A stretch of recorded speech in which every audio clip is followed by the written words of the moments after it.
হ্যাঁ, আমরা বেশ অনেক দিন ধরে থিয়েটারের এই ক্লাসটা করে গেলাম, অনেক দিন ধরেই করলাম।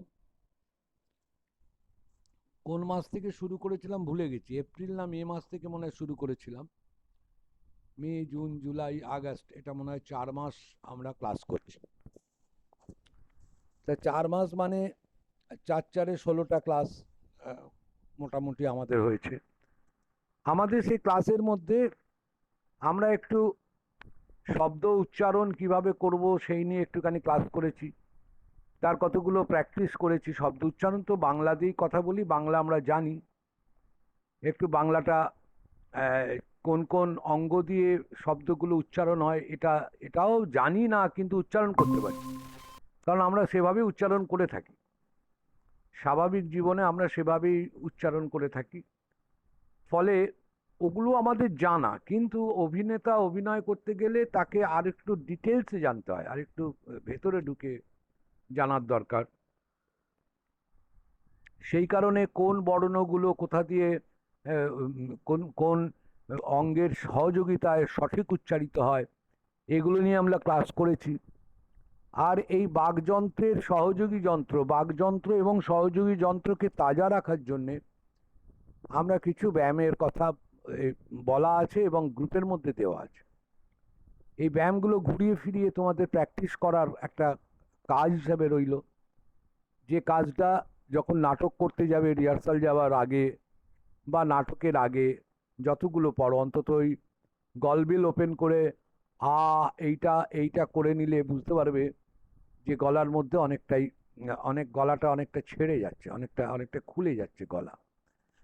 আর গলা অনেকটা খুলে গেলে কথা বলার সুবিধা হয়। আর একটা টেকনিক থাকে, সেটা হলো আমরা যখন কথা বলি তখন এমনভাবে কথা বলতে হবে যাতে কথায় এক্সপ্রেশনটাও আসে, আবার গলা যেন ক্ষতি না হয়। অর্থাৎ সবসময় আমাদের এই বাকযন্ত্রের যে যন্ত্র, ন্যাচারাল যে যন্ত্র, সেই যন্ত্রের সুস্থতা রাখার জন্যে ওই প্র্যাকটিসগুলো করার দরকার, যাতে যন্ত্রগুলো সুস্থ থাকে। যন্ত্রগুলো সুস্থ থাকার জন্যেই দাঁতে মানে ঠোঁটের প্র্যাকটিস কী হবে, লোয়ার জয়ের প্র্যাকটিস কী হবে, জিভের প্র্যাকটিস কী হবে, গলার প্র্যাকটিস কী হবে, জিভ কোথা দিয়ে নড়াচড়া কীভাবে করতে পারে, এগুলো আমি তোমাদের শুধু মুখে বলিনি, লিখে দিয়েছি। মনে করে রাখবে যে এগুলো যেন বেদের মতো, মানে তোমাদের মাথার মধ্যে থাকে। এটা তোমাদের বেদ, এটা তোমাদের জানার জন্য বেদ, যে এটাকে স্পষ্ট উচ্চারণ করার জন্য এই কাজগুলো দরকার। আর একটা হলো যে আমি রেজনেন্স বুঝিয়েছিলাম তোমাদের। রেজনেন্সের মধ্যে আমি তোমাদের বলেছিলাম যে আমাদের বক্ষ গহ্বর একটা রেজনেন্স, যে বক্ষ গহ্বরের রেজনেন্সের দিয়ে আমরা কথার সঙ্গে ভ্যালু অ্যাড করতে পারি। আমরা কথার মধ্যে একটা ভাইব্রেশন আনতে পারি। ভাইব্রেশন আনলে কি হয়, কথার ভাইব্রেশন হলে সেই ভাইব্রেশন কথাটা অনেক ভ্যালু অ্যাডেড হয় এবং সেটা মানুষের কাছে পৌঁছয়, খুব সুললিতভাবে পৌঁছয়, সুন্দরভাবে পৌঁছয়। এই ভাইব্রেশন আমরা একটা করতে পারি। নেজাল যেখানটা টাগরার ওপরটা, সেখান দিয়ে আমরা একটা ভাইব্রেশন করি, হোম, এটা একটা ভাইব্রেশন। একটা ভাইব্রেশন বক্ষ দিয়ে করি, আর একটা ভাইব্রেশন থাকে হেড রেজিস্টার দিয়ে। অর্থাৎ হেড রেজিস্টার বলতে আমাদের যেমন এই বুকের মধ্যে, বুকটা একটা রেজিস্টার, থ্রোট একটা রেজিস্টার, আর হেড একটা রেজিস্টার, গলা একটা রেজিস্টার। রেজিস্টার বলতে কি না, যে রেজিস্ট করে শব্দটাকে, যে বাধা দেয়, যে বাধা দিলে, যখন শব্দকে আমরা বাধা দিই তখন শব্দের মাত্রাটা বেড়ে যায়, শব্দটা দ্বিত্ব হয়ে যায়। অনেক সময় ফাঁকা ঘরে বাধা থাকে না বলে সেটা ইকো হয়ে যায়, বারবার হয়ে যায়। বারবার নয়, কোনো একটা শব্দ, সেই শব্দটা ভাইব্রেট করলে সেই ভাইব্রেশনের শব্দটা ভ্যালু অ্যাড করে কোনো জায়গায়। যেমন আমরা যদি তোমাকে ওই আবার আগের দিনের মতো ওই সুরঙ্গমার শব্দ পাঠ করতে যাও, দেখবে ওখানে একটা ভাইব্রেশন দরকার হয়। একটা ভাইব্রেশন হলে শুনতেও ভালো লাগে। বা আমরা আমরা যখন গান শুনি, দেখবে যে গায়কদের একটা আলাদা ভাইব্রেশন আছে। এখন সেই ভাইব্রেশনটা অনেক সময় যন্ত্র দিয়ে করে, কিন্তু এমনি যন্ত্র ছাড়াও কোনো গায়ক যিনি রেগুলার প্র্যাকটিস করেন তাদের গলায় তারা যখন সা বলবে, সা যখন বলছে সারেগামা পাদানিসার সা, এই সা আর পাটা সায়ের ভাইব্রেশনে পা অবধি পৌঁছে যায়, সায়ের ভাইব্রেশনটা পা অবধি পৌঁছে যায়। এটা কোথায় বোঝা যায়? এটা বোঝা যায় তানপুরায়। তানপুরায় প্রথম যে তার, সেই প্রথম তারটা পাতে বাঁধা হয়, প্রথম তারটা পাতে বাঁধা হয়, আর বাদবাকি তিনটে তার ওপরে সায়েতে বাঁধা হয়।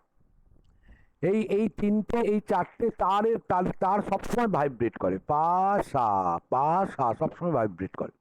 এবং এই ভাইব্রেট করা মানে কি? ভাইব্রেট করা মানে একটা স্ট্রিং ভাইব্রেট করা মানে তার আওয়াজটা এই তো আওয়াজ হচ্ছে, মানে অনেকগুলো স্বর স্পর্শ করছে। এবার একটা অদ্ভুত যন্ত্র, ভারতবর্ষে আবিষ্কৃত এই অদ্ভুত যন্ত্র তানপুরা, যাতে নিচের সা থেকে ওপরের সা পর্যন্ত 12টা যে স্বর আছে, সেই 12টা স্বরই শুনতে পাওয়া যায়। যারা উচ্চাঙ্গ সঙ্গীত গায় তারা 12টা স্বরই খুঁজে পায় ওই তানপুরার আওয়াজ থেকে, কিন্তু বাজছে দুটো তার, সা আর পা। কিন্তু সায়ের ভাইব্রেশন আর পায়ের ভাইব্রেশন, এই দুটো ভাইব্রেশন, পা যখন ভাইব্রেট করে তখন সে নিচের সা অবধি চলে আসে। অর্থাৎ পায়ের পরে আছে মা, মায়ের পরে আছে শুদ্ধ মা, তারপর আছে গা, তারপর আছে কোমল গা, তারপর আছে রে, তারপর আছে কোমল রে, তারপর আছে সা। তাহলে এই কোমল রে পর্যন্ত যে ভাইব্রেশন, পা বলছে সেটা কোমল রে পর্যন্ত চলে আসছে, ভাইব্রেশন হচ্ছে বলে, তারটা কাঁপছে বলে। আর ওপরের সাটা যখন বলা হয় তখন সা থেকে আবার ধা পর্যন্ত, সা নি কোমল নি ধা কোমল ধা, এইটা ওপরের সা মেনটেন করে।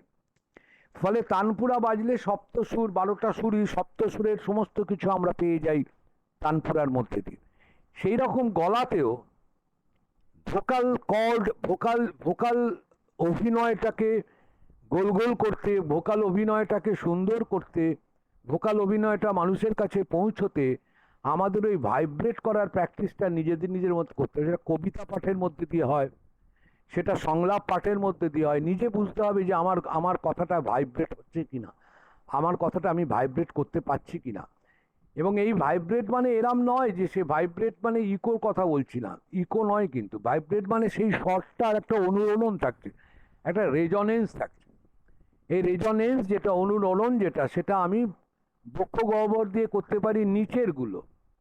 নিচের যে শব্দগুলো আছে, মন্দ্রতে যে শব্দগুলো আমরা উচ্চারণ করি, মন্দ্রতে শব্দ উচ্চারণ করি আমরা, বিষাদকালে উচ্চারণ করি আমরা, দুঃখের সময় উচ্চারণ করি আমরা, ভালোবাসার সময় তো মন্দ্রের দিকে উচ্চারণ করি কিছু কিছু কথা।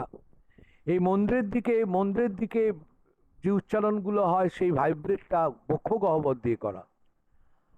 আর মাঝামাঝি যেগুলো, মাঝখানে যেগুলো আছে সেগুলো ওই নেজাল দিয়ে, কণ্ঠ দিয়ে, কণ্ঠের ওপরে নাকের ওইখানে গিয়ে সেটাকে ভাইব্রেট করা, টাকে ভাইব্রেট করা। আর একটা হচ্ছে head reactor, head register. Head রেজিস্টারটা এমন, ওখানে গিয়ে যদি তুমি চেঁচাও তোমার গলায় কিছু হবে না, কারণ আমরা ইউজ করছি হেড রেজিস্টার। আমাদের নাটকের মধ্যে এই চিৎকারটা লাগে, নাটকের মধ্যে এই ওপরে গিয়ে কথা বলতে হয়, তখন মাথার মাঝখানটা হেড রেজিস্টারটাকে ব্যবহার করা যায় কিনা, এটা তোমরা কবিতা পাঠের সময় বা গদ্য পাঠ, আমি কবিতা পাঠটাকেও খুব একটা, আমার কাছে খুব একটা প্রয়োজনীয় মনে হয় না, কারণ যারা খুব কবিতা পাঠ করেন বেশি, তাদের থিয়েটারে অভিনয়ের মধ্যে, সংলাপের মধ্যে একটা কবিতা ধর্মিতা চলে আসে, ছন্দ চলে আসে, একটা লয় চলে আসে। লয় ছন্দ দুটোই থাকবে, কিন্তু সেটা কবিতার ছন্দ, কবিতার লয় নয়। ফলে গদ্য পাঠটা অনেক বেশি করে প্রয়োজন। গদ্য পাঠ, এবং গদ্য পাঠ, আমরা গদ্য পাঠের একটু শক্ত গদ্য, মানে যেগুলো তৎসম শব্দ, সেই তৎসম শব্দের গদ্য পাঠ, সেটা আমরা তোমাদের এই গ্রুপের মধ্যে দিয়ে দেবো, কিছু উদাহরণ দিয়ে দেবো। সেইগুলো পাঠ করার সময় মনে করার চেষ্টা করবে যে তোমরা অনুরণন করতে পারছো কিনা, তোমরা ভাইব্রেট করতে পারছো কিনা, গলার মধ্যে ভাইব্রেশন হচ্ছে, ভাইব্রেশন গলার মধ্যে হলে গলাটা ভালো লাগে। প্রত্যেকের গলারই আলাদা আলাদা করে ভাইব্রেশন থাকে। যাদের দেখবে নাটকের গলাটা শুনতে খুব ভালো লাগছে, হ্যাঁ, তাদের ক্ষেত্রে এই ভাইব্রেশনটা খুব, গলার ভাইব্রেশন করাটা খুব, মানে তারা পারে, দে ক্যান ডু ইট। যে ওই ভাইব্রেশনটা তারা অভ্যাস করেছে, অভ্যাসের মধ্যে দিয়ে ওই ভাইব্রেশনটা তারা সৃষ্টি করতে পারে। তো এটা তো গেল আমাদের বাচিকের জায়গা থেকে আমরা যে কাজগুলো করেছি সেটাকে একবার রিকালেক্ট করে নিয়ে করা। কচটত প খচটত প, এখন কচটত প, এই কচটত পটা যদি বলি, এটাকে যদি আমি বলি যে কচটত পটাকে তুমি ভাইব্রেট করো, তাহলে কচটত পটাকে ভাইব্রেট করতে হবে নেজাল দিয়ে। কচটত পটাকে কিন্তু আমি কচটত প করতে পারি না বা কচটত প করতে পারি না, কারণ ওই কচটত প সব কথাটাই কণ্ঠবর্ণ এবং কণ্ঠ থেকে বেরোচ্ছে কচটত প। কিন্তু খচটত ঘ যখন বলবো তখন খচটত ঘ আমি বক্ষ গহ্বরে গিয়ে সেটাকে ভাইব্রেট করতে পারি। আবার গজটত ভ, এটা এটা আরও নিচের দিকে গিয়ে ভাইব্রেট করতে পারি। এই শব্দগুলোই আমাদের পরবর্তীকালে যখন এই এই অক্ষরগুলোই যখন পরবর্তীকালে শব্দে রূপান্তরিত হবে এবং বাক্যে রূপান্তরিত হবে এবং আমরা মঞ্চ থেকে সেগুলোকে উচ্চারণ করব, তখন তার মধ্যে একটা এক্সট্রা ভ্যালু অ্যাড হবে।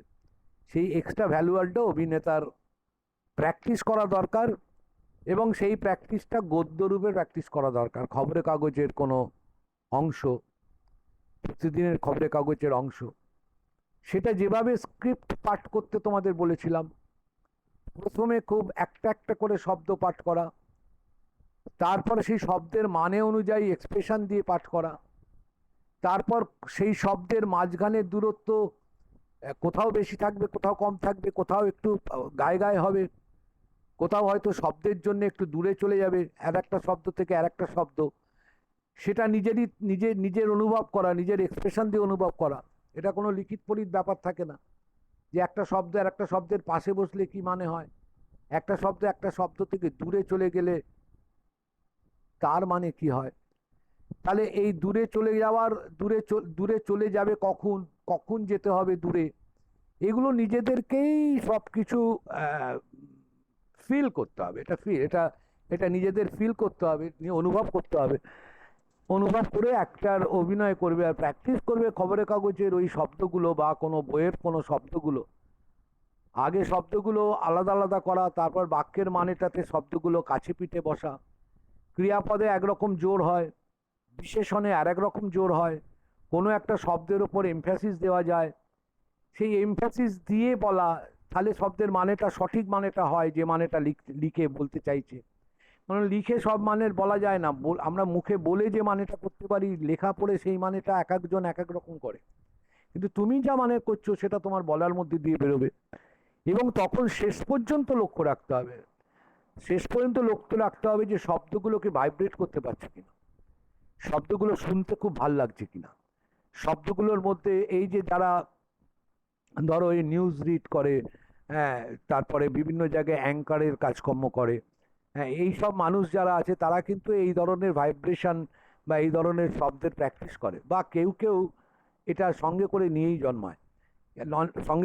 জন্মায় এবং সেটাকে একটু মানে সেটাকে একটু ঘষা মাজা করে, চকচকে করে দেয়। তাই জন্যে তার গলার আওয়াজটা ভাল লাগে, তাই জন্যে তাকে রেডিওতে চান্স দেয়, তাই জন্যে তাকে টিভিতে চান্স দেয়। সবাই সেই জায়গাটা পায় না।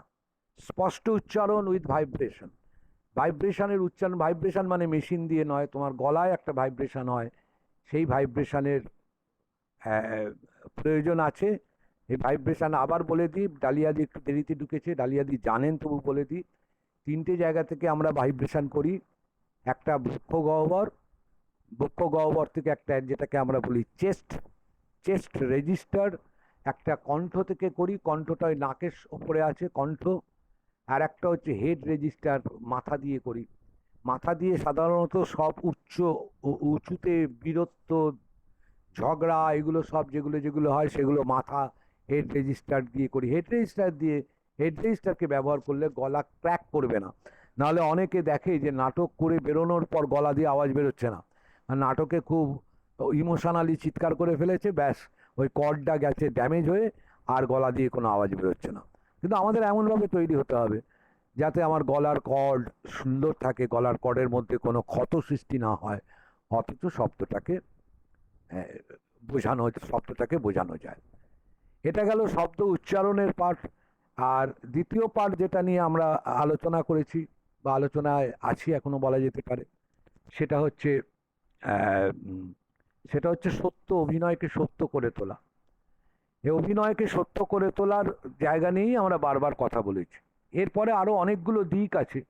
যারা এই অভিনয়কে সত্য হিসাবে মানেন না, যারা মনে করেন অভিনয়তে কোনো সত্যতা নেই, অভিনয় সত্যতা, আজকে উৎপল দত্ত তার মৃত্যুদিন, উৎপল দত্ত নিজেই কিন্তু এই সত্য অভিনয়ের কথা মানতেন না। উৎপল দত্ত তিনি মনে করতেন যে অভিনেতা অভিনেতা ব্যাখ্যা করছেন চরিত্রের। ফলে উৎপল দত্ত যে অভিনয় স্টাইলে অভিনয় করতেন, উনি কখনো চরিত্রের একাত্মতা, উৎপল দত্তর একটা নিজস্ব বিশেষত্ব, একটা অভিনয় স্টাইল ছিল। সেই স্টাইলে সব চরিত্রের মধ্যে উৎপল দত্ত প্রায় সেম স্টাইলটাই ব্যবহার করতেন, আর ব্যবহার করে দেখাতেন যে চরিত্রের পেছন থেকে উনি ব্যাখ্যা করছেন। দাঁড়িয়ে আছেন উৎপল দত্ত, কিন্তু যে চরিত্রটা বলছেন, সেই চরিত্রটা, যে চরিত্র অভিনয় করছেন, সেটা শাহজাহান হতে পারে, সেটা অন্য কেউ হতে পারে, কিন্তু সেই শাহজাহানও শাহজাহানের মতো নয়, সেই শাহজাহানও উৎপল দত্তের মতো। কারণ উৎপল দত্ত মনে করতেন এই রকম, আমি মনে করতেন, শুধু উৎপল দত্তের নামটা আজকে উল্লেখ করলাম যেহেতু ওনার আজকে মৃত্যুদিন। এরম প্রচুর অভিনেতা আছে যারা সত্য অভিনয়ের ব্যাখ্যাটা অন্যভাবে করত। আর আমি ব্যক্তিগতভাবে সত্য অভিনয়টাকেই মনে করি সমস্ত ব্যাখ্যার মূল। যারা সত্য না বলে অভিনয় করেন, যারা মনে করেন অভিনয় সত্যতা নয়, তারা আগে সত্য হয়ে তবে বলেন যে সত্য নয়। মানে আগে সত্য হতে হয়, তারপর অন্যগুলো। ফলে অভিনয়ের আরও অনেকগুলো ধারা তৈরি হয়েছে, অনেকগুলো ধারা তৈরি হয়েছে, সারা পৃথিবী জুড়ে ধারা তৈরি হয়েছে। এবং সব ধারাগুলো ওই স্ট্যানিস্লাভস্কিকে বা কি বলা যেতে পারে, মানে তাকে অ্যাটাক করা হয়েছে, তাকে আক্রমণ করা হয়েছে। বা বা অনেক সময়তে আমাদের যে মানে পোয়েটিক্সকে আক্রমণ করা হয়েছে, যে পোয়েটিক্স সঠিক কথা বলেনি। পোয়েটিক্স তো অনেক বছর আগে লেখা, 2500 বছর আগের পোয়েটিক্স, সেটাকেও সমর্থন করা হয়নি। সেই অভিনয়গুলো নিয়ে আমরা কথাবার্তা বলিনি, কারণ আমরা সেই অভিনয়ের মধ্যে নেইও, আমরা সত্য অভিনয়ের মধ্যে আছি। তাই সত্য অভিনয় কি কি করতে হয়, তার জন্য আমরা অ্যাকশনের গল্প বলেছি, আমরা ইমাজিনেশনের গল্প বলেছি, আমরা গল্প বলেছি সার্কামস্ট্যান্সেস, গিভিং সার্কামস্ট্যান্সেস, আমরা গল্প বলেছি ট্রুথ অ্যান্ড বিলিভ, আমরা গল্প বলেছি মাসলস রিল্যাক্সেশন, এটার গল্প বলেছি। মাসল রিল্যাক্সেশনটা মনে হয় আমাদের শেষ পর্যায়ে ছিল, যে মাসল রিল্যাক্সেশন বলতে গিয়ে আমাকে বারবার ইমাজিনেশন এবং সাবটেক্সটে ঢুকে যেতে হয়েছে। সাবটেক্সট নিয়ে আমরা দীর্ঘ আলোচনা করেছি। তোমরাও যখন চরিত্র নিয়ে কোনো কিছু ভাববে, তখন সাবটেক্সট নিয়ে ভাববে। সাবটেক্সটের ক্ষেত্রে আমরা বলেছিলাম যে গিভিং সার্কামস্ট্যান্সে যেমন যুগের কথা বলে, কোনো একটা নির্দিষ্ট পিরিয়ডের কথা বলে, সাবটেক্সট আজকের কথা বলে। সেই পিরিয়ড তো থাকবেই, কিন্তু আজকের জাহানারা যদি 2021 সালে ঔরঙ্গজেবের বিরুদ্ধে যদি ওই প্রতিবাদটা তুলতে পারে, সেই প্রতিবাদটাই ঔরঙ্গজেবের বিরুদ্ধে যে প্রতিবাদ, এই প্রতিবাদ আমরা রাস্তায় দেখতে পাই। বিভিন্ন রকমের যে অসাম্য, বিভিন্ন রকমের যে অসহনীয় মানবতা বিরোধী কাজকর্ম, সরকার পক্ষ বা সরকার ছাড়াও কর্পোরেট থেকে আরম্ভ করে নিয়মতান্ত্রিক বা পুঁজিবাদী থেকে আরম্ভ করে যে বিরাট রকম আক্রমণ নামিয়ে আনা হয়, তার বিরুদ্ধে কিছু মানুষ লড়াই করে। তার বিরুদ্ধে যখন সেই মানুষগুলো লড়াই করতে যায়, সেই সেই সেই সেই সেই লড়াইয়ের ক্ষেত্রেও কিন্তু তার একটা সাবটেক্সট থাকে। সেই সাবটেক্সটটা আজকের সাবটেক্সট। সুতরাং জাহানারার লড়াইয়ের মধ্যে দিয়ে সেই লড়াইটা প্রতিফলিত হবে, চন্দ্রগুপ্তের লড়াইয়ের মধ্যে দিয়ে সেই লড়াইটা প্রতিফলিত হয়। বা সুরঙ্গমা যখন বলে রাজার কাছে রাজাকে কিরমভাবে চায়, তখন আজকের এই যে ভোগবাদী দুনিয়া, চারদিকে বেরোলেই যে মানে একদম ঝলমলে একটা শাইনিং ইন্ডিয়া, যে শাইনিং ইন্ডিয়ার মধ্যে যে এমন এমন এমন জিনিসপত্র আছে যেগুলো সবটা বেঁচে থাকার জন্য যে খুব প্রয়োজন তা নয়, কিন্তু আমরা পঙ্গপালের মতো তার দিকে ছুটে যাই। আমাদের বাড়িগুলো ভরে যায় বিভিন্ন রকম ওই আসবাবপত্র, বিভিন্ন রকম ইলেকট্রনিক্স যন্ত্রপাতি, যেগুলোকে গ্যাজেট বলে, এই ইলেকট্রনিক গ্যাজেট আমরা বাড়ি ভরে নিই। আমাদের টেস্ট পাল্টে যায়, আমাদের জামা কাপড় পাল্টে যায়, আমাদের চশমা পাল্টে যায়, আমাদের আচার আচরণ পাল্টে যায়। তাহলে এই যে একটা বিরাট বড় আক্রমণ নামিয়ে আনা হচ্ছে, কারণ এটার পেছন দিকটা ঠিক ওই দুর্গা প্রতিমার পেছন দিকের মতো, খড়ের প্রতিমার মতো। এত সামনে সুন্দর দুর্গা মূর্তির পেছনে একটা খড়, কাঠ, বাঁশ, পিছন দিকটা বড্ড বেশি কষ্টের, বড্ড বেশি দুঃখের। কারণ আমাদের দেশের হাল যদি বোঝা যায়, তাহলে ওই শাইনিং ইন্ডিয়ার পেছনে একটা দুস্থ ইন্ডিয়া রয়েছে, সেখানে মানুষ দুবেলা ভালো করে খেতেও পায় না। দুবেলা ভালো করে খেতে পায় না, মানে হয়তো সরকারের বদান্যতায় তারা চালটা পায়, কিন্তু শুধু চাল দিয়ে তো আর খাওয়া টাওয়া যায় না। ফলে সেখানে একটা লড়াই আছে, সে লড়াইটা তারা তাদের জীবন দিয়ে লড়াই করে। এরমও নয় তাদের সেরম শক্তি আছে যে তারা সেই শক্তি দিয়ে লড়াইটা করবে। অর্থাৎ এই এই বিভিন্ন লড়াই, বিভিন্ন সংগ্রাম, ভালোবাসার মানে পাল্টে যাচ্ছে। আজকালকার দিনে ছেলে মেয়েদের প্রেমের মধ্যে একটা অন্যরকম বৈশিষ্ট্য খুঁজে পাওয়া যায়। তারা ভীষণ প্রফেশনালি কাজ করার চেষ্টা করে, তারা ভীষণ প্রফেশনাল, তারা ভীষণ কি বলবো, টু দি পয়েন্ট, তারা ভীষণ চোখের দিকে তাকিয়ে। হ্যালো। ভীষণ ক্যালকুলেটিভ, ভীষণ ক্যালকুলেটিভ। নিজেকে মেলে দিতে পারে না, কল্পনার রাজ্যে বাস করতে, কল্পনার ডানায়, মানে ডানার মধ্যে কল্পনা ভাসে না তারা। এটা যে সবাই আমি তা বলছি না, আমার কাছে এর আগে এরকম কথা হয়েছিল যে সেক্টর 5-এ যারা কানের মধ্যে এরকম গুজে নিজের গান শুনতে শুনতে অফিস যায়, টাই পরে আবার বাড়ি চলে যায়, তারা কি সত্যি সমাজে খুব প্রয়োজন? আমরা বহু উদাহরণ দেখেছি যে তারা তাদের সমাজে প্রয়োজন, তাদের মধ্যেও মানবিকতা আছে, তারাও বাবা মার কথা চিন্তা করে, তারাও পড়শির কথা চিন্তা করে, করে না বলছি না, তা করে। কিন্তু জায়গাগুলো পাল্টে যাচ্ছে এবং সেই সংখ্যাটা বড় কম, কর্মহীনতাটা বেশি। ফলে আমার এই এতগুলো এই এই যে রাজনৈতিক প্রায় কথাবার্তা বলছি তোমাদের ক্লাসে, তার কারণ হচ্ছে সাবটেক্সটের মধ্যে এগুলো প্রকাশ পাবে। সাবটেক্সটের মধ্যে শুধুমাত্র ওই যে সময়কার নাটক, সেই সময়কার নাটকটা নয়, সাবটেক্সটের মধ্যে প্রকাশ পাবে আজকের দিনটা, সাবটেক্সটের মধ্যে প্রকাশ পাবে আগামীকালটা। আগামীকালও সাবটেক্সটের মধ্যে, আগামীকালও সাবটেক্সটের মধ্যে আসবে, যে সাবটেক্সটের মধ্যে দিয়ে, আগামীকালের সাবটেক্সটের মধ্যে দিয়ে আমরা চরিত্রটার একটা দিশা পাবো, যে দিশাটা দেখে, দিশাটা মানুষ দেখবে, দিশাটা মানুষ দেখে আনন্দিত হবে। মানে সাবটেক্সট ভীষণ গুরুত্বপূর্ণ। রিল্যাক্সেশন অফ মাসেলসের ক্ষেত্রে আমরা বলেছি যে কিভাবে রিল্যাক্সেশন অফ মাসল রাখতে হয়, কোথায় কোথায় টেনশন ক্রিয়েট করতে হয়, এবং টেনশন ক্রিয়েট করলে কোথায় টেনশন লেস হতে হয়। এটা এটা এই বলা কথাটা নিজেদের অভিজ্ঞতা দিয়ে বোঝাতে হবে। এবং শেষ কথা আমি বলেছিলাম, বি ন্যাচারাল। আমরা ন্যাচারালি কিন্তু টেনশন লেস, ন্যাচারালি কিন্তু আমাদের আমাদের ওই টেনশনগুলো কাজ করে না। আমরা বাড়িতে যখন খেতে বসি, দেখবে আমরা যখন টেবিলে বসি বা মেঝেতে বসি, যেখানে খেতে বসি, আমাদের খেতে খুব একটা টেনশন ক্রিয়েট করে না। যেমন হাত আটকে গেল, আমার কনুই আটকে গেল, খাদ্যটা মুখের মধ্যে উঠলো না, চিবোতে ভুলে গেলাম, চিবোলাম না, কত করে গিলে নিলাম, এগুলো হয় না। মানে কোনো কোনো টেনশন কাজ করে না, খুব সাবলীলভাবে। এবং তখন আমরা কথা বলতে বলতে খেতে পারি, কথা বলতে বলতে গান করতে পারি। যারা সাইকেল চালাতে ভালো পারে, কথা বলতে বলতে সাইকেল চালাতে পারে, ন্যাচারাল থাকে বলেই এগুলো পারে। শুধুমাত্র মঞ্চে গিয়ে একটু একটু একটু একটু আনন্যাচারাল হয়ে যায়, মঞ্চের মধ্যে গিয়ে স্টিফ হয়ে যায়, মঞ্চের মধ্যে বডিটা স্টিফ হয়ে যায়। সেটা নিজেরা বুঝতে পারবে যে কোথায় কোথায় স্টিফ হয়। কারণ নাটকের ক্ষেত্রে মানুষ নাটকের সাধারণত ওই মুখটা দেখে, মুখটা দেখে আর কান দিয়ে কথাগুলো শোনে। খুব কম কম দর্শক আছে যারা পেটের দিকে তাকায় বা যারা হাঁটুর দিকে তাকায়। এটা তাকায় না, মানে তুমি যদি মুখে এক্সপ্রেশন নিয়ে আসো, তাহলে আপনা আপনি অন্যান্য জায়গাগুলো এক্সপ্রেশন চলে আসবে। মানে মুখে যদি তুমি ভয় পাও, মুখে যদি তুমি আনন্দ পাও, তাহলে সেই আনন্দটা পেটের মাসলেও কাজ করবে। কিন্তু তুমি যদি আড়ষ্ট থাকো, তোমার যদি টেনশনটা পেটের মধ্যে থেকে যাবে, পায়েতে যদি টেনশন থেকে যাবে, কাঁধে যদি টেনশন থেকে যায়, তাহলে মুখের ওই আনন্দটা কাঁধে আর যাবে না। তখন এই দুটো আলাদা মানুষ হয়ে যাবে। এটা আমরা আমরা যখন এই সামনে কাছাকাছি যখন এই ট্রেনিং ক্লাসগুলো করাতে পেরেছি, করাই, তখন আমরা দেখেছি যে আমরা এরকম টেস্ট করেছি, এরকম এক্সপ্রেশন টেস্ট করেছি।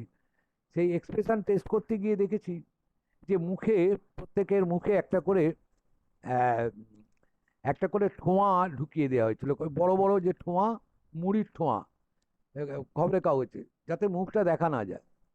এবং তাদেরকে তখন বলা হয়েছিল কোনো একটা এক্সপ্রেশন দিতে। প্রচণ্ড শীতে তুমি হি হি করে কাঁপছো, আর সেই যে ঠোঁয়াটা মুখের মধ্যে আছে, সে ধরেই নিয়েছে যে আমার তাহলে তো ঠোঁয়াটা দিয়ে, ঠোঁয়াটা মানে তো আমার আর মুখের এক্সপ্রেশন দরকার নেই। সে যাবতীয় এক্সপ্রেশন গায়ের মধ্যে নিয়ে এসেছে। ঠোঁয়াটা খুলে নিয়ে দেখা যাচ্ছে গায়ের সঙ্গে মুখ মিলছে না।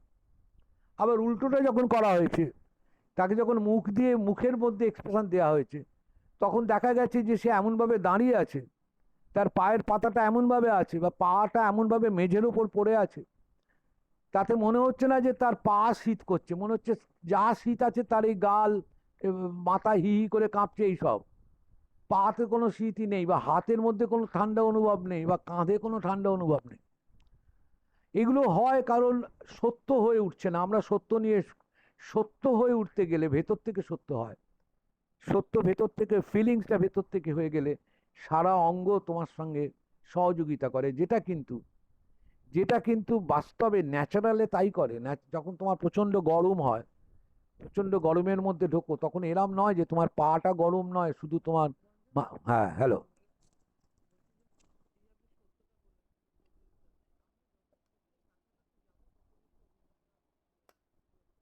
একদম, একদম সত্যের কাজ। আপনার তৈরি হওয়ার মধ্যে নির্ভর করছে। এবং এখানে একটা আর একটা কথা, সবকিছু বলার পর আর একটা কথা আসে, যে কথাটা একটু বিতর্কিত কথা, অনেক অনেক বিতর্ক থাকে এই কথাটার মধ্যে গিয়ে। সেটা হলো যে সত্যি করে সত্য পুরোটা হওয়া যায় না, সত্য হওয়ার চেষ্টা করতে হয়। ভান ভান করার চেষ্টা করলে হবে না, সত্যের ভান নয়। এখন এই প্রিটেন্ড, প্রিটেন্ড শব্দটা নিয়ে আমার আপত্তি, মানে প্রিটেন্ডটা নিয়েই আমার আপত্তি বললে ভুল হবে। বিইং হয়ে ওঠা, সত্য মানে বিইং হয়ে ওঠা। কিন্তু সেই সত্যটা ডালিয়াদি যখন কোনো চরিত্রে অভিনয় করবে, তখন প্রথমে ডালিয়াদির এক্সপ্রেশনটাই ওই চরিত্রের এক্সপ্রেশন হবে। কিছু করার নেই, ডালিয়াদি যেভাবে কাঁদেন, যেভাবে হাসেন, যেভাবে অনুভব করেন, ডালিয়াদির ক্যারেক্টারটাই ওই ক্যারেক্টারের উপর বসবে। এবং ডালিয়াদি যখন অনুভব করবে, এই রে কি বাবা, এটা তো আমি তো এরম ভাবে অন্য সময় হাসি, তো এখানে এরম ভাবে হাসবো কেন? তাহলে আমাকে তো হাসাটা একটা কোনো পরিবর্তন করা দরকার, সত্য হওয়া দরকার। কেন ক্যারেক্টারটা হাসছে, এই ক্যারেক্টারটার হাসার কারণ আর আমার হাসার কারণ কি দুটো সমান হয়ে গেল? দুটোই কি সমান হয়ে গেল? যে ক্যারেক্টারটা বিদ্রুপ করে হাসছে, কি ক্যারেক্টারটা কি প্রচন্ড কষ্টে গিয়ে হাসছে, যে আর কিছু করার নেই, তখন তাকে হাসতে হচ্ছে, হা হা করে হাসছে, যে তুমি আমাকে এরম বিপদের মধ্যে ফেললে, এই রকম বিপদের মধ্যে তুমি আমাকে ফেলে দিলে, হাসি ছাড়া কি তোমার জন্য হাসি পাবো? আমাকে হাসতে হবে, তোমাকে উড়িয়ে দেওয়ার জন্য হাসবো আমি? তো সেই হাসিটা তো নিশ্চয়ই আমার আনন্দের হাসি হবে না। সত্য বলতে এটাই। সত্য বলতে যে যার নিজের যে সমস্ত এক্সপ্রেশন আছে, সেই এক্সপ্রেশনের ধারগুলোকে আরো ধারালো করা, আর প্রচুর অবজারভেশন করা, প্রচুর অবজারভেশন করা, সেই অবজারভেশনের ওপর দিয়ে ইমেজগুলো তৈরি করা, তার ওপর দিয়ে কল্পনাটা তৈরি করা। এরকম প্রচুর অবজারভেশন যদি বলি, কাল থেকে কি বেরিয়ে আপনারা সবাই শুধু অবজারভেশন করতে চলে যাবেন, তাহলে খাবেন কখন আর অন্য কাজ করবেন কখন? অবজারভেশনটা, আমরা বলি, থিয়েটারের লোকেরা বলি, অবজারভেশনটা আপনার একটা সামগ্রিক অবজারভেশন আছে, সেটা এখানে আমরা 7 জন আছি এখন, 7 জনের অবজারভেশন 7 রকম। কারণটা কি? কারণটা হলো 7 জনের 7 জনের দৃষ্টিভঙ্গি 7 রকম। এখন একটা ঘটনা, সেম ঘটনা, একই ঘটনা ঘটলো, সেই ঘটনার এই যে আফগানিস্তানের তালিবানদের আজকে এই যে রমরমা, বা তালিবানরা আফগানিস্তান দখল করে নিয়েছে, এটাতে দেখবেন, এটাতে এক একটা মানুষ এক এক রকম ভাবে রিয়াক্ট করছে। আপনার রিয়াকশনটাকে পাল্টে দিচ্ছে, আপনার রিয়াকশনটাকে গুলিয়ে দিচ্ছে। আপনি ঠিক করতে পারছেন না কার রিয়াকশনটাকে ধরবেন। যে আমরা জানি যে আমাদের কতগুলো দৃষ্টান্তমূলক বিষয় থাকে। চায়না সাপোর্ট করে বসে আছে, রাশিয়া তাকে সাপোর্ট করছে তাদের, পাকিস্তান তো সাপোর্ট করছেই, আমেরিকা সাপোর্ট করছে। তাহলে আমার এবার যখন প্রসঙ্গে কথা আসবে যে আফগানিস্তান সম্পর্কে আমি কিছু বলতে গেলে, আমি একজন অভিনেতা, আমি একজন সচেতন মানুষ, আমাকে কিছু বলতে গেলে আমাকে অ্যাবাউট আফগানিস্তান অনেক বেশি জানতে হবে, আমার অবজারভেশনটা অনেক বেশি দরকার, তারপর মুখ খোলা দরকার। শুধু যদি আমি বলে দিই, আজকে একটা পোস্ট পেলাম, একজন লিখলেন যে মাও যে দেশে জন্মেছে সেই দেশ তালিবানদের সমর্থন করছে, আমরা কোথায় আছি? এখন মুশকিল হচ্ছে এই অবজারভেশনটা তার মতো অবজারভেশন, সঠিক অবজারভেশন, তারটা সঠিকই অবজারভেশন। কিন্তু আমি যখন অবজার্ভ করব, তখন তালিবান কোত্থেকে এলো, কেন এলো, তালিবানরা কি করতে চাইছে, কি কি এর আগামী দিনে কি হবে, অর্থাৎ তালিবান প্রসঙ্গে হলে তালিবানটা নিয়ে আমি অনেক অনেক ইনফরমেশন গ্যাদার করে তারপর চারটে কথা বলতে পারবো তালিবান সম্পর্কে, তাছাড়া পারবো না বলতে। সেই রকমই আপনারা যখন কোনো চরিত্র পাবেন, কোনো নাটকের চরিত্র পাবেন, সেই নাটকের চরিত্র এরকম হতে পারে যে আপনারা ডিরেক্টর হিসেবে কাজ করছেন, তখন সব চরিত্রগুলোই আপনার চরিত্র, কারণ বোঝানোর দরকার আছে।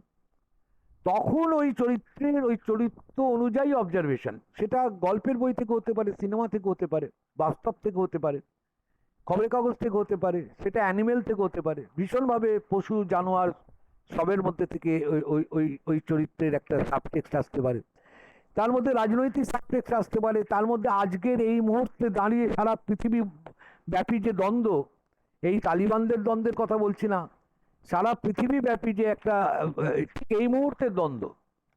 ধরুন 1905 সালে যখন বঙ্গভঙ্গ আন্দোলন হয়, বঙ্গভঙ্গ নেতৃত্ব দিচ্ছেন রবীন্দ্রনাথ, তখন ভারতবর্ষের যে বা সারা পৃথিবীর যা দ্বন্দ্ব ছিল, দ্বিতীয় বিশ্বযুদ্ধের সময় সারা পৃথিবীর যা দ্বন্দ্ব ছিল, ভারত স্বাধীন হওয়ার পর সারা পৃথিবীর যা দ্বন্দ্ব ছিল, 80 সালে যখন এই এই এই এই বিশ্বায়নের সূচনা ঘটছে সারা পৃথিবী জুড়ে, তখন সারা পৃথিবীর যা দ্বন্দ্ব ছিল, আজকে পৃথিবীর দ্বন্দ্ব কি এক আছে? আজকের পৃথিবীর দ্বন্দ্ব কি পাল্টায়নি? সেই দ্বন্দ্বটা কি? সেই দ্বন্দ্বটা নিজের মতো করে আমি বলে দিলে, আমি আমার আমি আমি আমি যদি বলে যাই, তাহলে আমার আমার কথাটা আমার মতো করেই হবে, তার তার পেছনে যুক্তি এনে তাও আমায় বলতে হবে, তাহলে সেই সাবটেক্সটের মধ্যে সেই যুক্তিটাও আসবে, সেই সত্যটাও আসবে। তখন ওই ক্যারেক্টারটা, আমি যে ক্যারেক্টারটা অভিনয় করছি, সেই ক্যারেক্টার অবজারভেশনটা সঠিক হবে। অবজারভেশন সঠিক হয়ে যাওয়ার পর এবার তার ফিজিক্যাল অ্যাকশন কি হবে সেটাকে ঠিক করতে হবে।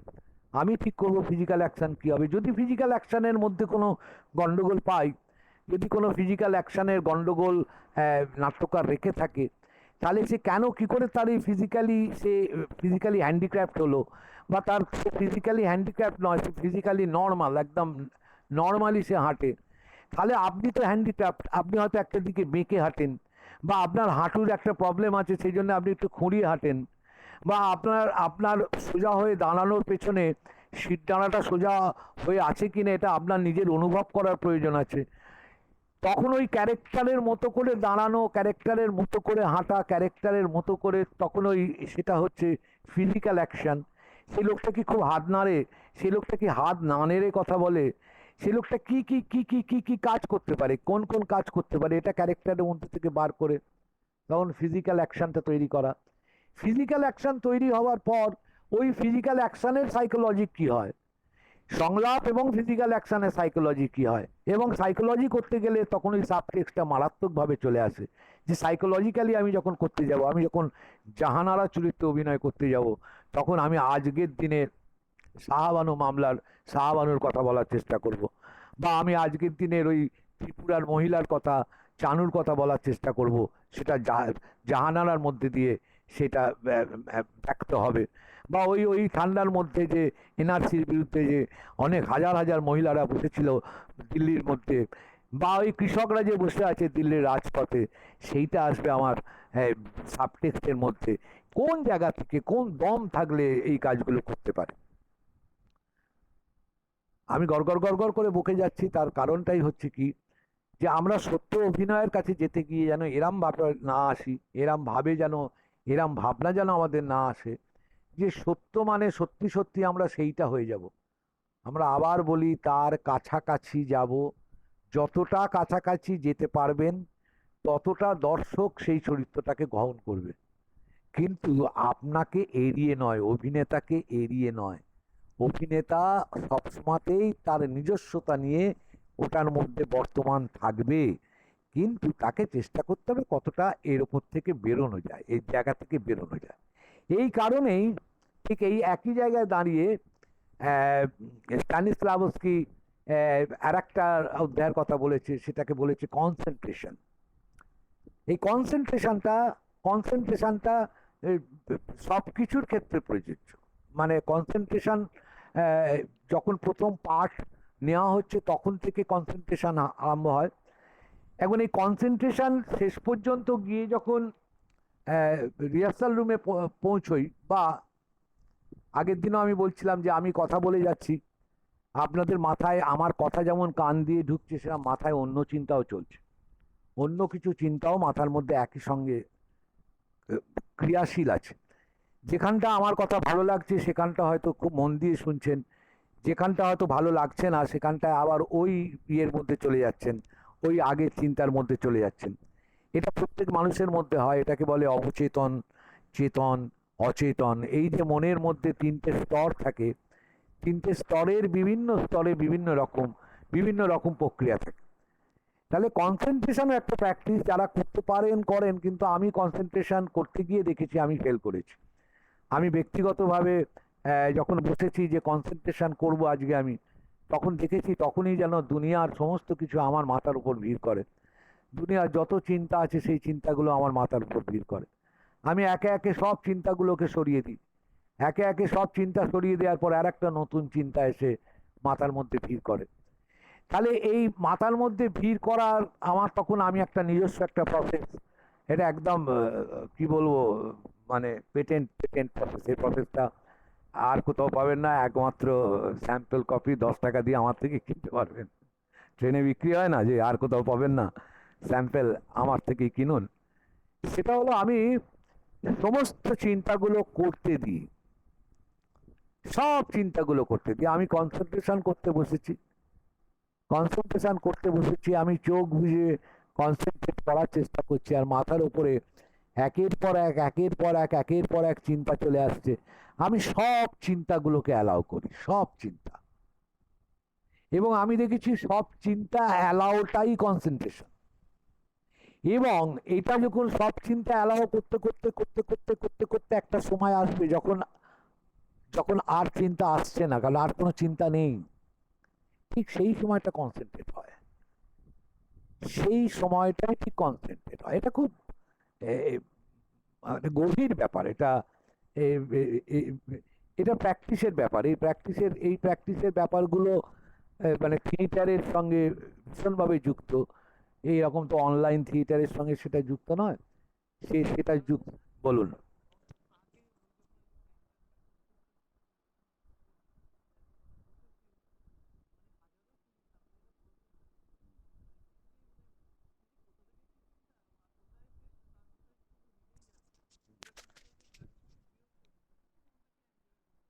হুম।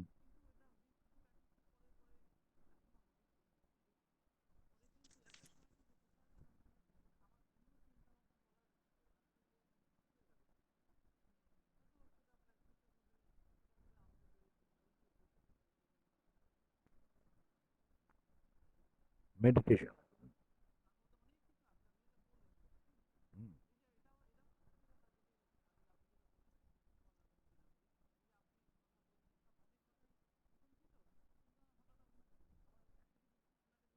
Yeah, না, এটা খুব স্বাভাবিক। এটার মধ্যে অস্বাভাবিকতা কিছু নেই, এটা ন্যাচারাল, এটা ন্যাচারাল। এটা আমারও ক্ষেত্রে হয়, এটা প্রত্যেক মানুষের ক্ষেত্রে হয়।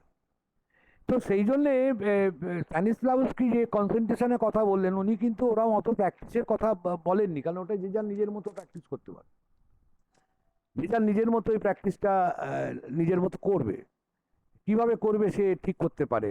কিন্তু কনসেন্ট্রেট করলে যে কোনো একটা জিনিস আহ, একবার পড়লে বা একবার শুনলে মাথায় থেকে যায়, মাথাতেই থেকে যায়। স্ক্রিপ্ট পড়ার সময়তে যদি আমার স্ক্রিপ্টে মন না থাকে, অনেকগুলো মন নিয়ে স্ক্রিপ্টটা আমি পড়ি, তাহলে কিন্তু সেই স্ক্রিপ্টটা পড়া না পড়ার মধ্যে সমান, না পড়ার মধ্যে আর আর কোনো আহ, আর কোনো কিছু পার্থক্য থাকে না।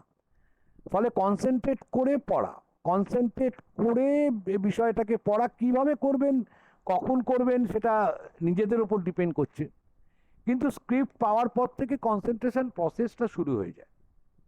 কনসেন্ট্রেশন প্রসেস না থাকলে ওই ঠিক মতো সাবটেক্সটের চিন্তাটাও আসে না, ওটা তালে গোলে অম্বলে একরকম একরকম জায়গা হয়ে যায়। মানে হয়ে গেল তো হয়ে গেল, ঝাড়ে বক মরে গেল আর কি। মানে আমি ঠিক মতো মারতে পারিনি, কিন্তু ওই বকটা মরে গেছে, এবার ওটা আমি ক্রেডিট নিয়ে নিলাম, ব্যাপারটা এরকম জায়গায় চলে যায়। তো উনি বলেছেন যে তিনটে সার্কেল আছে, একটা স্মল সার্কেল, একটা মিডিয়াম সার্কেল, আর একটা হচ্ছে লার্জ সার্কেল। এখন আমাদের আমাদের সব করলাম, আমি আমার বাড়ির মধ্যে জানলা দরজা বন্ধ করে, শীতকালে ফ্যান বন্ধ করে, আমি আমি কোনো শব্দ ছাড়া, কারণ কনসেন্ট্রেশনে কে আমাকে বাধা দিচ্ছে কে কনসেন্ট্রেশন করতে গেলে? না, আমি যে পঞ্চ ইন্দ্রিয় দিয়ে সব অনুভবগুলো করছি, সেই অনুভব করতে গিয়ে যদি এরম হয়, যদি এইরকম আমরা বলি যে আমি চোখ বন্ধ করলাম, তা চোখটা বন্ধ করলে দৃশ্যময়তাটা চলে যায়, তাহলে আমার একটা ইন্দ্রিয় বন্ধ হলো। আমি এমন একটা জায়গায় বসলাম যেখানটা খুব গরম নয়, আবার খুব শীত করছে না, ঠান্ডা নয়, তাহলে আমার দেহের ত্বক যেটা, যে ইন্দ্রিয়, সেটা খানিকটা প্লিজড হয়। আমি এমন জায়গায় বসলাম যেখানে দুর্গন্ধ বা সুগন্ধ কোনোটাই নেই, যেটা আমাকে উত্তেজিত করে, তাহলে নাক কন্ট্রোল হয়ে গেল। মুখ, আমি কথা বলছি না, আমি মুখ বন্ধ করে রেখেছি, তাহলে মুখ আমার কন্ট্রোল হয়ে গেল। তাহলে আমার পঞ্চ ইন্দ্রিয়ের মধ্যে চারটে ইন্দ্রিয়কে আমি কন্ট্রোল করে ফেলেছি। একটা একটা ইন্দ্রিয় আমার কন্ট্রোল, একটা ইন্দ্রিয় কিন্তু আমার খোলা আছে, তাকে আমি কন্ট্রোল করতে পারছি না। সেটা হলো আমার কান। কানটা কিছুতেই আমি কন্ট্রোল করতে পারছি। কান অনেকগুলো শব্দকে সঙ্গে সঙ্গে নিচ্ছে, অনেকগুলো শব্দ, পাখার আওয়াজ নিচ্ছে, নিচে কলে জল পড়ছে নিচে, হ্যাঁ, বাড়িতে বাসন মাজতে এসছেন হয়তো কাজের মাসি, তার চাং চাং আওয়াজ হচ্ছে, পাশের বাড়ি একটা বাচ্চা কেঁদে উঠলো, রাস্তা দিয়ে একটা গাড়ি চলে গেল, দূরে কতগুলো মানুষ কথা বলছে, এই অনেকগুলো শব্দ কানের মধ্যে দিয়ে প্রবেশ করলো। তাহলে পঞ্চ ইন্দ্রিয়ের মধ্যে চারটে ইন্দ্রিয় কন্ট্রোল করলো, 5 নম্বর ইন্দ্রিয় আমি কন্ট্রোল করতে পারছি না। তখন আমার কাজটা হচ্ছে, তখন আমার মনে মনে কাজটা হচ্ছে যে আমি চেষ্টা করি সব থেকে দূরের শব্দটা শুনতে পাই কিনা, সব থেকে দূরের। এটা কোনো পরীক্ষাও নয়, এটা কোনো পাস করার ব্যাপার নয়, শুনতে পেলেন ভালো, শুনতে না পেলে যে বিরাট ক্ষতি হলো তা নয়, কিন্তু ওই যে প্রসেসটার মধ্যে দিয়ে গেলেন, ওই যে 5 মিনিট ধরে আপনি সব থেকে দূরের শব্দটা শুনতে চাইছেন, এটাই কনসেন্ট্রেশন, দ্যাটস এ প্রসেস। এটাই আপনার সেলফ কনসেন্ট্রেশন। হয়তো কোনো কোনো দিন আপনি দূরে একটা অদ্ভুত পাখির ডাক শুনতে পেয়েছেন, যে পাখির ডাকটা কখনো শুনতে পান, বা একটা চিনচিনে আওয়াজ কোথাও থেকে একটা পেয়েছেন, অনেক দূরের কোথাও একটা আওয়াজ আপনার কানের মধ্যে এসেছে। এনএসডি বলুন বা অন্যান্য বিভিন্ন জায়গায় যে সমস্ত বিদেশে ট্রেনিং ইনস্টিটিউট আছে, যারা ট্রেনিং ইনস্টিটিউটে থেকে অ্যাক্টিং নিয়ে পাশ করে, তাদের এইরকম মানে অসম্ভব অসম্ভব কাজ তাদেরকে দিয়ে করানো হয়, অসম্ভব অসম্ভব কাজ। তাদেরকে রাত্রিবেলায় গিয়ে অরণ্যে ছেড়ে দিয়ে আসা হয় চোখ বেঁধে, এবং সারাটা রাত অরণ্যের মধ্যে তারা বসে থাকে। সেই অরণ্যের মধ্যে কিন্তু এরম নয় যে অরণ্যটা তাতে বাঘ ভাল্লুক সাপ খোপ নেই, সব আছে, তাহলে তার মধ্যে একটা ভয় কাজ করছে। আর নিস্তব্ধতার মধ্যে অনেক আওয়াজ, অনেক আওয়াজ, অনেক আওয়াজ, অনেক রকম আওয়াজ, নিস্তব্ধতার শব্দ শোনা এবং তার অনুভূতিটাকেও অনুভব করা, একজন অভিনেতা হিসাবে তাকে অনেকটা অনেকটা দূরে নিয়ে চলে যায়। বা এইরকম সমুদ্রের প্রান্তরে গিয়ে বসিয়ে রাখা হয়েছে তাকে, ঢেউয়ের পর ঢেউ আসছে, ঢেউয়ের পর ঢেউ আসছে, তাকে কোনো একটা শব্দের কথা বলা হয়েছে, সেই শব্দটা সে খুঁজে পেয়েছে, ওই ঢেউয়ের মধ্যে থেকেই পেয়েছে। কারণ এই একাকিত্ব, একা আর কেউ নেই, আর কোনো কিছু করার নেই। হ্যালো, কি একটা ফোন করছে কি বাবা? ধুৎ।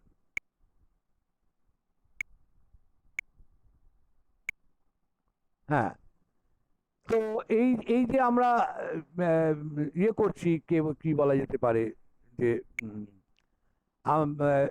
কনসেন্ট্রেট করছি, সেখান থেকে অনেকগুলো অনুভূতি তৈরি হয়।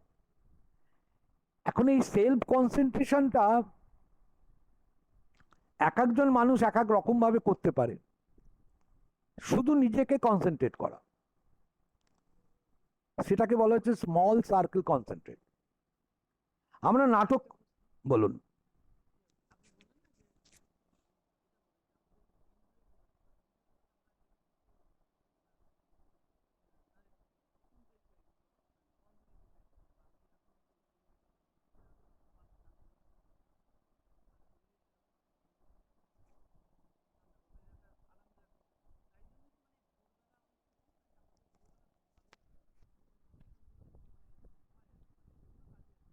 একদম, একদম,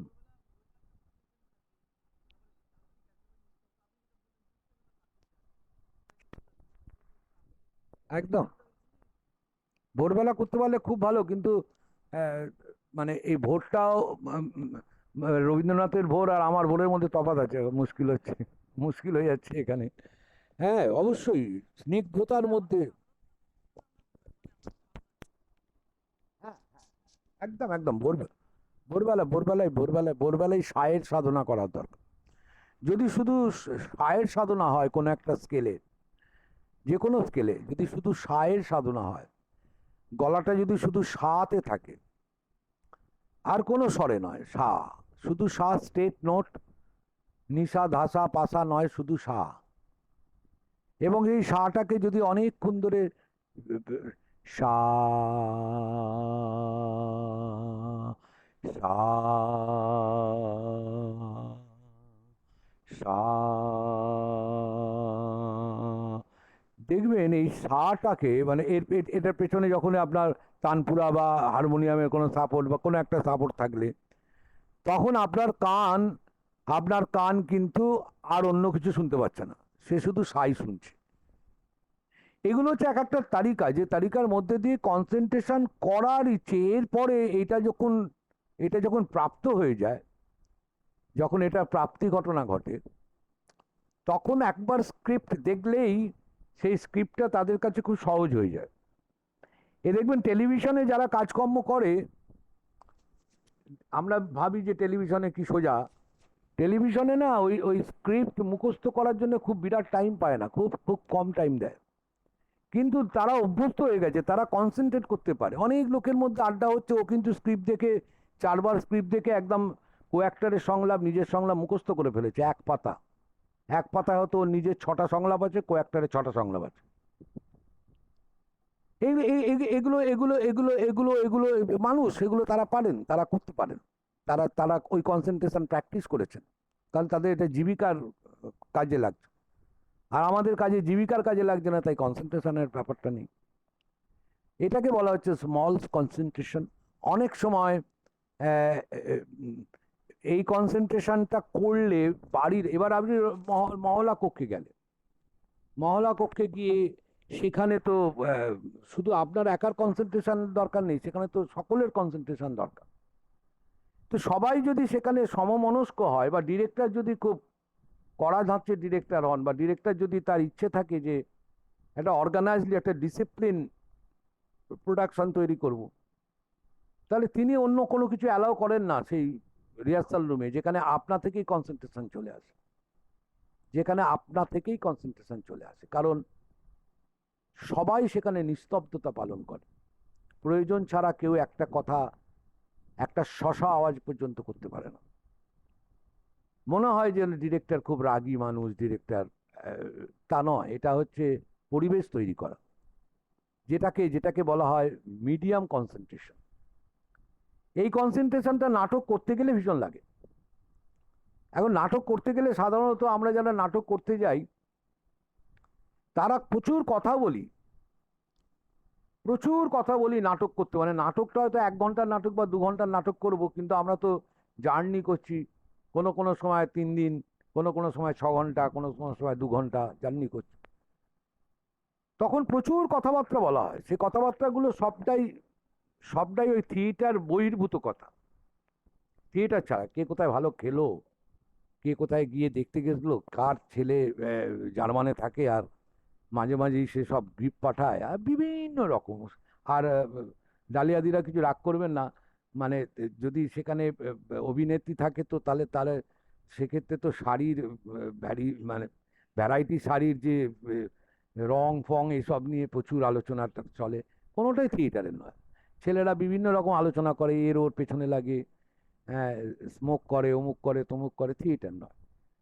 ইভেন ইভেন দেখা যায় যে রিয়াল গ্রিন রুমটাও, গ্রিন রুমের মধ্যেও প্রচুর কথাবার্তা হচ্ছে। এই গ্রিন রুমে মেকআপ করতে করতে এ ওর পেছনে লাগছে, ওর ওর পেছনে লাগছে। তারপর নাটকটা আপনা থেকে শুরু হয়ে গেল এবং নাটকটা যথারীতি আহ, নাটক হয়েও গেল এবং নাটক ভুল ভাল ভ্রান্তি হয়ে যাওয়ার পর তারপর তো একটা কুরুক্ষেত্র যুদ্ধ লাগে যে তুই ভুল করেছিস, আমি নয়, আমি ভুল করেছি, অমুক নয়, এটা গুছো, ওটা ওটা রাখ, ওটা টান, ওটা। তখন কিন্তু আর একটা দল হয়তো নাটক করলো, মানে এ তো নিজের 12টা নিজে বাজালো, আর একটা দলের 12টা বাজিয়ে দিচ্ছে। কিন্তু যারা ট্রেন্ড অভিনেতা, তাদের এই পুরোটাই পুরোটাই তাদের কাছে একটা কাজ, মানে বাড়ি থেকে বেরোনোর পর নাটক শেষ হয়ে যাবে, হয়ে গিয়ে ট্রেনে ওঠা পর্যন্ত বা গাড়িতে ওঠা পর্যন্ত, গাড়িতে ওঠে হুল্লোড় করো, গাড়িতে উঠে একটু মদ্যপান করো, কোনো আমার আপত্তি নেই। আমাদের কোনো দলের মধ্যে, আমাদের কোনো নাটকের গ্রিন রুমে, গ্রিন রুমের মধ্যে গিয়ে এটা কেউ করতে পারে না, এই কাজটা করতে পারে না। ওখানে একটা কনসেন্ট্রেশন তৈরি হয়, এবং সেই কনসেন্ট্রেশনটা তৈরি হয়, খুব ভালো তৈরি হয় যদি কো অ্যাক্টারের সঙ্গে কো অ্যাক্টারের খুব চোকাচুকি হয়। আমার মঞ্চে গিয়ে যে কো অ্যাক্টার অভিনয় করবে, আমার মেন কো অ্যাক্টার, যে অনেক কো অ্যাক্টার থাকতে পারে, তার মধ্যে মেন কো অ্যাক্টারের সঙ্গে চোখে চোখ রাখা, আই কন্ট্যাক্ট করা, কিন্তু চুপ, সমস্ত কাজটাই চুপ করে, নিঃশব্দে নিঃশব্দে নিঃশব্দে। এবং এই নিঃশব্দ করার পর কনসেন্ট্রেশন করার জন্য এবার আয়োজকদের বা যারা থিয়েটারে আয়োজন করছে তাদেরও অতগুলো দায়িত্ব থাকে। এখন আপনি গিয়ে একটা স্টেজে পড়লেন, স্টেজের পাশে হচ্ছে জিটি রোড, আর সেখান দিয়ে বড় বড় লরি যায়, কি কনসেন্ট্রেট করবেন? এমন জায়গায় গেলেন যেখানে আলো ফ্লিক করে, কালো নয়, আলো ফ্লিক করে, কিন্তু আপনি হলের মধ্যে ঢুকেছেন যেখানে নিস্তব্ধ রয়েছে, যেখানে পর্দা সরে যাওয়ার পর এক এক ঘর দর্শক চুপ করে আছে, সেখানে তো আপনার দায়িত্ব। স্তানিস্লাভস্কি বললেন যে আগে নিজেকে, স্মল সার্কেলে নিজেকে কনসেন্ট্রেট করো, তারপর একটা মিডিয়াম সার্কেলে কনসেন্ট্রেট করো, তার মধ্যে থাকবে তোমার মঞ্চটা, পুরো মঞ্চটা কনসেন্ট্রেট হবে, মঞ্চের কোথায় কি আছে তুমি জানো। তুমি রিহার্সাল রুমে আড্ডা মারছিলে না, যখন মঞ্চ সাজানো হচ্ছিল রিহার্সাল রুমে আড্ডা মেরেছো, দেখোই নি সিঁড়িটা কিরাম আছে বা সিঁড়িটা একটু লড়বড় করছে কিনা। তারপর হবে একটা লার্জ স্কেলের কনসেন্ট্রেশন, যেটা পুরো হলটা নিয়ে হবে। যে নাটক আপনাদের ভালো লাগে, নাটক দেখার পর বা নাটক দেখতে গিয়ে যখন দেখেন যে আপনি আর কথা বলতে পারছেন না, স্পেল বাউন্ড, তারা ওই কনসেন্ট্রেশনটা করতে পারছে, লার্জ স্কেলের কনসেন্ট্রেশন করতে পারছে, যখন সবাই চুপ করে আছে, সবাই আপনার কথাগুলো গিলছে, আপনার কথাগুলো শুনছে। তাহলে কনসেন্ট্রেশনটা একটা খুব ভাইটাল পার্ট। কনসেন্ট্রেশন ভীষণ ভাইটাল পার্ট, এবং প্রত্যেক অভিনেতার এই কনসেন্ট্রেশন প্র্যাকটিস করা দরকার। কনসেন্ট্রেশন কোন কোন সময় করা দরকার? আমি তো মঞ্চ বললাম, রিহার্সাল বললাম, বাড়িতে ব্যক্তিগত কাজে বললাম। আমি বলছি কনসেন্ট্রেশন দিয়ে স্ক্রিপ্ট পড়া দরকার। আমি স্ক্রিপ্ট পড়লাম, আর পড়তে পড়তে ভাবলাম যে এবার তো আমাকে তাহলে আবার আমাকে স্ক্রিপ্টটা পড়ে নিয়েছি, তো স্ক্রিপ্টটা পড়া হয়ে গেল, ঠিক আছে, আমার তো উচ্চারণগুলো দেখে নিলাম। আচ্ছা, ওই রফালা উচ্চারণটা আমার আসছে না, ঠিক আছে, রফালা উচ্চারণটাকে আমি একটুখানি ঠিক করি। রফালা করতে গেলে র র র র করতে গেলে র র র র জিভের কোনখানটা গিয়ে আটকাচ্ছে আমি একটু দেখে নিই রফালাটা, বা আমি একটু ফোনেটিক্স চলে যাই, ফোনেটিক্সে গিয়ে দেখি এর উচ্চারণটা কি, অ্যাকচুয়ালি উচ্চারণটা কি, আমার কোনো ভুল উচ্চারণ হচ্ছে না। এটা ইংরাজি উচ্চারণের ক্ষেত্রে বিশেষত দেখা দরকার। তারপর পুরো বাক্যের মানেটা হলো এখানে কনসেন্ট্রেশন। বাক্যের মানেটা কি যে মানেটা নাট্যকার লিখেছে ওই একটাই মানে, না আরো অসংখ্য মানে আছে, না আরো বহুমুখী মানে আছে, যে মানেগুলোকে একে একে বার করতে হবে, সেই মানেগুলো বার করা। তারপর সেই মানেটা বেরোনোর পর, ওই মানেটা বেরোনোর পর সাবটেক্সট নিয়ে ভাবনা। সাবটেক্সট নিয়ে ভাবনা কি আমি এটার মধ্যে দিয়ে প্রকাশ করতে চাই, আমি কোন আজকের দিনের কোন বিষয়টা বা ওই সময় কোন বিষয়টা, কোন মানবিক দিক, স্তরে স্তরে স্তরে স্তরে, শুধু আপনার পার্ট নিয়ে, আপনার পার্ট নিয়ে স্তরে স্তরে ভাবনা এবং প্রত্যেকটা ক্ষেত্রে কনসেন্ট্রেশন কনসেন্ট্রেশন মাস্ট। তাহলে স্ট্যানিস্লাভস্কির যে প্রসেসগুলোর কথা বলেছি তার সঙ্গে আর একটা প্রসেস যুক্ত হলো, টু প্রিপেয়ার দ্য অভিনেতা সত্য অভিনয় করতে গেলে কনসেন্ট্রেশন থাকার দরকার। যেমন রিল্যাক্সেশন মাসল দরকার, যেমন বিলিভ ট্রুথ অ্যান্ড বিলিভ দরকার, সেরকম কনসেন্ট্রেশনটাও খুব ভাইটাল পার্ট।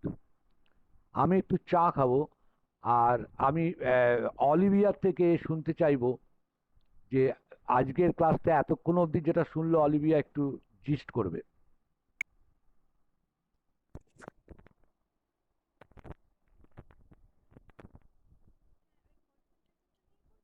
হ্যাঁ বলো। হ্যাঁ বলো। ও সরি, আজকের ক্লাস আজকে শুরু থেকে বলো না।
গুড, গুড, গুড, খুব ভালো বলেছি। স্মল কনসেন্ট্রেশন, যেটা স্মল স্কেলস কনসেন্ট্রেশন, সেটা শুধু তোমার একা, বাড়িতে তোমার একার। মিডিয়ামটা হতে গেলে আরো কিছু মানুষকে লাগে, আরো অনেককে লাগে। ধরো মঞ্চের মধ্যে যে প্রপস থাকে, সেই প্রপসের সঙ্গে তোমার একটা সম্পর্ক তৈরি হচ্ছে। এটা পরে আমি আবার যাব, অ্যাডপ্টেশন বলে আরেকটা জায়গা আছে, যাব। কিন্তু আমার আমার প্রথম কনসেন্ট্রেশনটা কিন্তু মঞ্চের মধ্যে গিয়ে, যখন আমি মঞ্চের মধ্যে যাচ্ছি, তখন আমি কোনো মঞ্চের কোনো বস্তুর সঙ্গে আগে নিজেকে মনোযোগ দিচ্ছি, বস্তুটার উপরে। আমি যখন মঞ্চের মধ্যে, মঞ্চের বাইরে ছিলাম, তখন তো মেকআপ নিয়েছি, থার্ড বেল পড়ে গেছে, আমরা কেউ কথা বলিনি, কিন্তু সমস্ত কাজটা ঠিকমতো গুছানো হয়ে গেছে। এবার মঞ্চের মধ্যে আমার সংলাপ শুরু হবে। মঞ্চে অনেক বস্তু আছে বা নেই, যদি বস্তু না থাকে তাহলে অন্য ব্যাপার, কিন্তু মঞ্চে যদি তোমার ব্যবহারযোগ্য কোনো বস্তু থাকে, তাহলে তুমি যদি সেই মঞ্চের বস্তুটার দিকে অনেকক্ষণ একভাবে তাকিয়ে থাকতে পারো, তাহলে একটা কনসেন্ট্রেশন তৈরি। মঞ্চের বস্তুর সঙ্গে আগে কনসেন্ট্রেশন, তারপর মঞ্চটার সঙ্গে কনসেন্ট্রেশন, মনোযোগ দেওয়া, মঞ্চটাতে মনোযোগ দেওয়া। তখন তোমার মনের মধ্যে কিন্তু এরম নেই যে সামনে বসে তোমার কাকিমা দেখছেন বা বাবা দেখছেন বা অন্য কেউ দেখছেন, বন্ধুরা দেখছেন।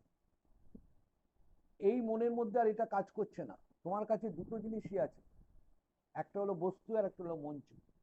আর এইটা যেই করে ফেললে, তখন পুরো মঞ্চ এবং অডিয়েন্স নিয়ে লার্জ স্কেল হয়ে যাবে।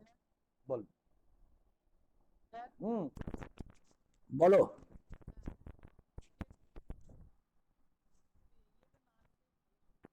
ও ওটা ওটা নিচের দিকে ছিল, শুনতে পাচ্ছ না? তাই তো হয়, তাই তো হয়। প্রথমে মঞ্চের কোনো একটা বস্তুতে কনসেন্ট্রেট করতে হয়, কোনো একটা বস্তু, প্রয়োজনীয় বই, আর জলের বোতল হতে পারে, একটা পেনদানি হতে পারে, একটা জানলার পর্দা হতে পারে, যা নাটকের মঞ্চে লাগছে। তারপর পুরো মঞ্চ এবং তার অভিনেতা, তাদের সঙ্গে একটা রিলেশনশিপ তৈরি হয়, মনোযোগ দিয়ে রিলেশনশিপ তৈরি হয়। অভিনেতাদের সঙ্গে তো রিলেশনশিপটা গ্রিন রুম থেকে তৈরি হয়ে গেছে, আবার মঞ্চের মধ্যে তাকে আর একবার তার সঙ্গে রিলেশনশিপ তৈরি হয়ে যায়। এই দুটো রিলেশনশিপ তৈরি হয়ে গেলে দর্শকের সঙ্গে রিলেশনশিপ তৈরি হতে বাধ্য।